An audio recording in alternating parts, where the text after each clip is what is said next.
Selamat pagi semua, ku nantikan dirimu di depan kelasmu, menantikan kami. Guruku tersayang, guru tercinta, tanpamu apa jadinya aku? Tak bisa baca tulis, mengerti banyak. Assalamualaikum warahmatullahi wabarakatuh. Halo semuanya buat sahabat Sherly. Di channel Sherly kali ini saya akan berbincang tentang sekolah yang kini telah dibuka lagi. Yeay, tepuk tangannya. Akhirnya setelah berbulan-bulan ya, anak-anak kita tidak merasakan bangku sekolah. Setelah berbulan-bulan orang tua itu menjadi darah tinggi dengan proses pembelajaran dari jaringan yang kita sebut dengan daring lalu menjadi darting.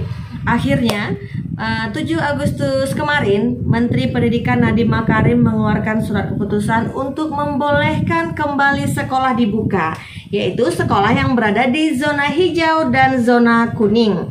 Tentu keputusan menteri tersebut juga diselingi dengan mematuhi beberapa protokol kesehatan yang telah ditetapkan.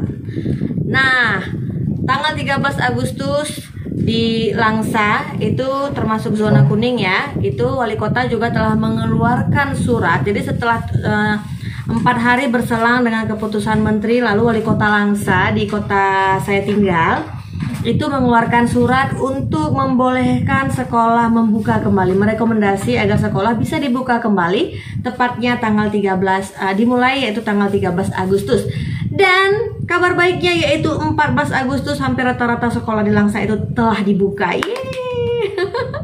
Selamat ya buat para ibu yang merasa berbahagia ya kan.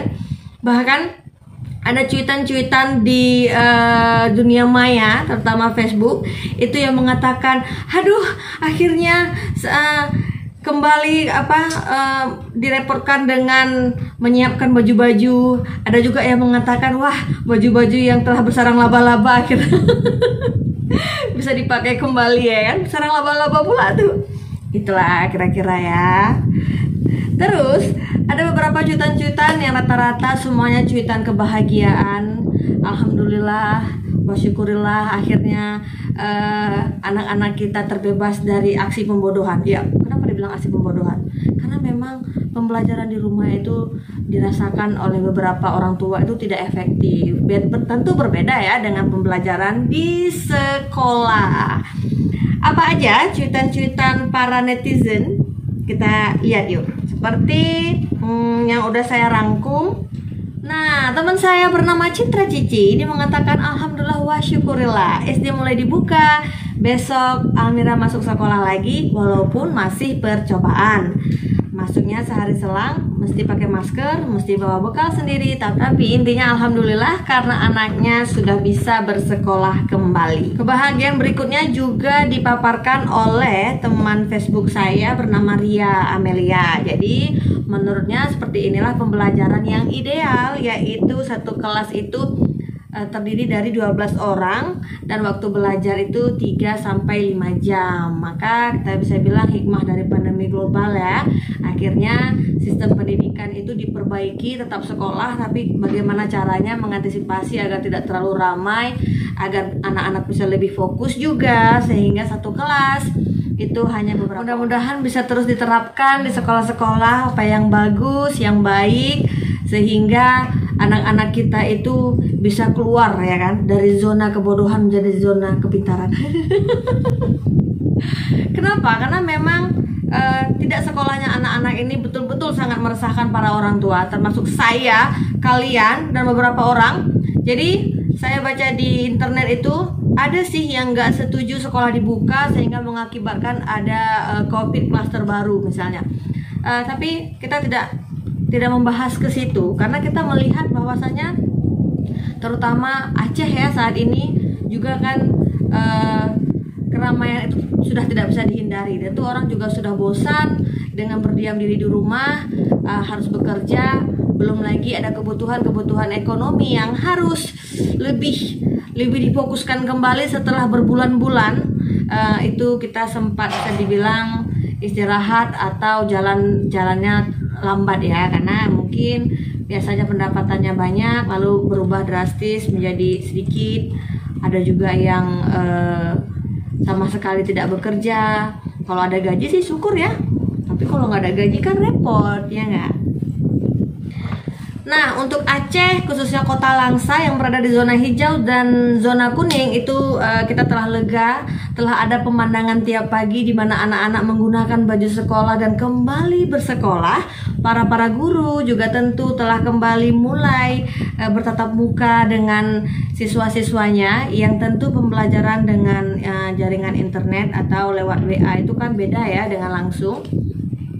Jadi saya termasuk salah satu orang tua yang bersyukur, mungkin kalian. Jadi kalian yang merasa senang, akhirnya keinginan kita para orang tua didengar juga, dan akhirnya Menteri Pendidikan juga mengabulkan keinginan untuk membuka kembali sekolah.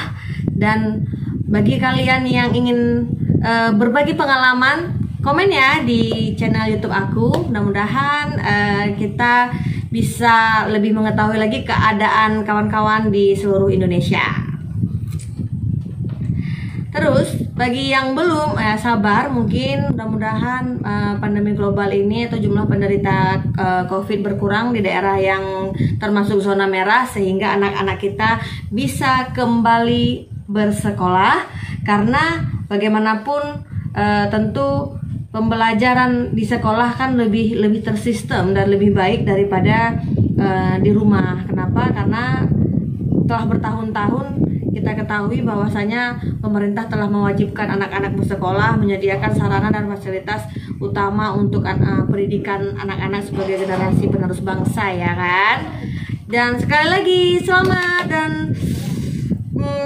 mudah-mudahan anak kita bisa mengejar ketertinggalannya selama ini. Mudah-mudahan yang selama ini nggak punya HP, nggak bisa mengikuti pembelajaran dari daringnya, lalu bisa terperbaiki perlahan. Ya, jadi sekali lagi saya ucapkan selamat bagi orang tua yang bisa darah tinggi itu bisa berkurang karena anak-anaknya telah bersekolah. Selamat juga bagi anak-anak yang bisa terbebas dari ocehan omelan orang tuanya yang merasa bahwa ibuku tidak cocok menjadi guru. Dan selamat akhirnya proses ajar mengajar terlaksana di sekolah. Jadi tidak lagi melaksanakan hajar mengajar di rumah. Karena memang pembelajaran daring itu menjadi darting itu banyak dialami oleh ibu-ibu rumah tangga di Indonesia. Jadi walaupun ada beberapa juga yang mengambil sisi positif dari pembelajaran di rumah, tapi toh yang mengambil sisi positif juga tidak bisa mengesampingkan orang-orang yang memang tidak paham untuk menjadi guru di rumah. Karena memang pendidikan itu, apalagi bagi orang tua yang memang tidak mendapatkan pendidikan sama sekali untuk menjadi seorang guru. Karena profesi seorang guru tentu beda dengan profesi seorang ibu. Walaupun Al-Umum Madrasatul Ula bahwasanya ibu adalah guru atau pendidik utama bagi anak-anaknya, tapi tidaklah semua ibu di Indonesia ini terutama yang benar-benar paham gitu. Oh, materi ini bagaimana. Belum lagi ibu-ibu yang disibukkan dengan pekerjaan rumah, dengan anak yang banyak mungkin, belum lagi dengan karirnya di luar. Mudah-mudahan dengan kebijakan pemerintah kali ini, terima kasih ya Allah, pemerintah kali ini telah mendengarkan cuitan-cuitan ya kan, jeritan hati para ibu dengan membuka kembali, dan semoga anak-anak kita menjadi lebih baik lagi setelah sekolah dibuka, dan mudah-mudahan pandemi global ini segera berakhir. Demikian, assalamualaikum warahmatullahi wabarakatuh. Pagiku cerahku, matahari bersinar, ku gendong tas merahku di pundak.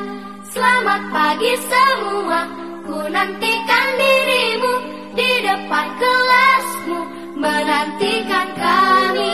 Guruku tersayang, guru tercinta, tanpamu apa jadinya aku? Tak bisa baca tulis